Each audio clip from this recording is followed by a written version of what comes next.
Zanin, vamos lá. Hoje tem dois filmes que eu tô louca para te ouvir comentar e já vamos para eles. O primeiro é o Woody Allen, né? A gente tem o Woody Allen hoje com o Golpe de Sorte em Paris. Vamos começar por ele, mas depois eu quero muito saber sobre esse filme da Demi Moore. Mas vamos começar com o Woody Allen. O que você achou?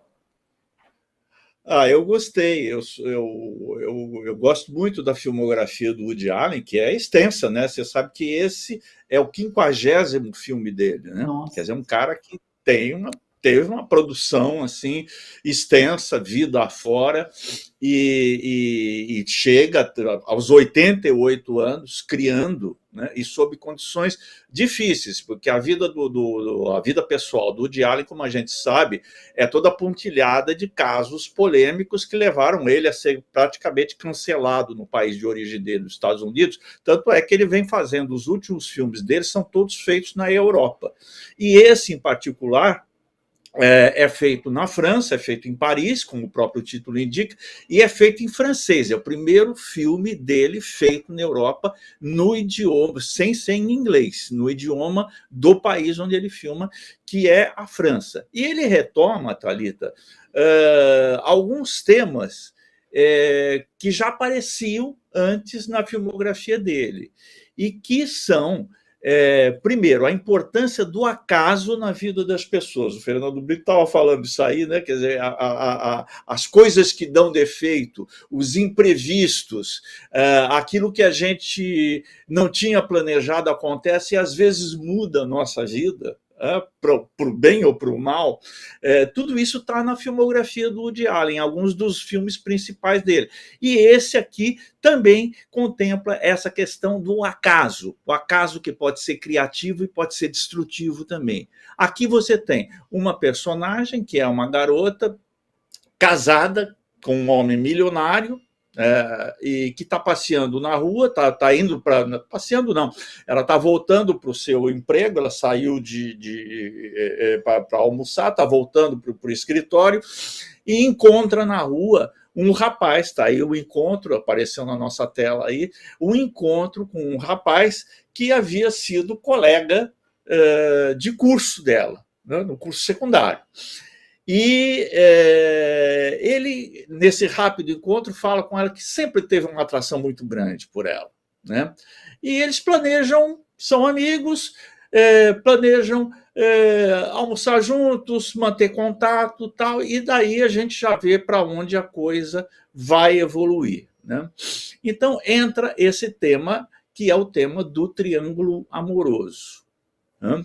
Triângulo amoroso que é resolvido de uma maneira que eu não vou contar, obviamente, para ninguém, mas que vai envolver no filme questões éticas, questões morais da maior gravidade, né? Porque implicam em crimes. Ele já havia feito isso num filme anterior chamado Match Point, que eu acho assim uma obra-prima, né? E que envolve a mesma coisa, um triângulo amoroso, um crime, né? E já tinha feito em 1989 um outro filme chamado Crimes e Pecados, que esse para mim é uma obra-prima, talvez seja o filme do Woody Allen que eu mais goste. Vocês encontram nos streamings da vida isso aí, né? Toda essa filmografia dele, a mais antiga, está em streaming.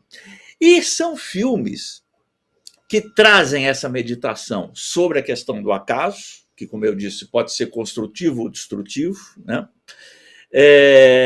Da responsabilidade pessoal, porque o acaso te traz as oportunidades, mas depende da tua vontade fazer alguma coisa dessas oportunidades ou não, o que você fazer. A mesma coisa que é a metáfora de um jogo de cartas. Você não tem controle nenhum sobre as cartas que você vai receber num jogo de pôquer, por exemplo, né?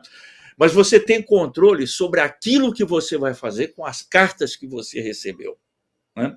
Então, é uma dupla meditação sobre a questão do acaso e sobre a questão do livre-arbítrio, como você manipula esses acasos, se você os aproveita ou não e em que sentido. E entra aí a questão da ética, do que fazer para resolver a sua vida quando as cartas que aparecem na sua mão não são boas, não são as ideais, normalmente não são as ideais, né? E você tem que se virar com isso. É muito interessante o filme.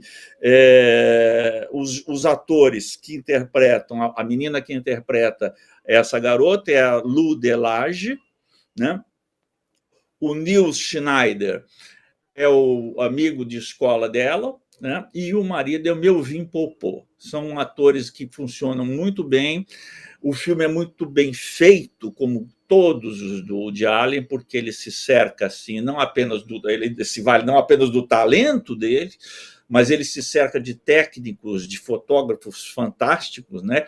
Ele usa muito fotógrafos europeus que trabalharam com grandes mestres, né? Como, por exemplo, o sueco Sven Nykvist, Vittorio Storaro, que está nesse filme, né? Carlo de Palma, que foi um outro extraordinário fotógrafo italiano. Ele usou muito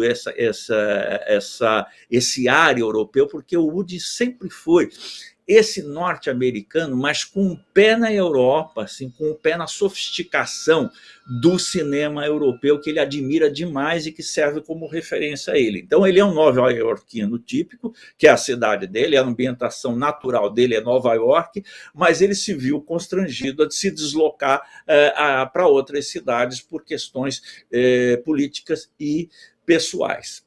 Mas ele incorpora essa persona mesmo, que é de um homem sofisticado, neurótico, com 1000 problemas, com 1000 hesitações, com 1000 dúvidas diante da vida, e joga isso para os personagens dele, mesmo nos filmes nos quais ele não trabalha como ator, que é o caso deste que está entrando em cartaz agora. Ele não está num elenco. Perfeito. Woody Allen, então, já nos cinemas.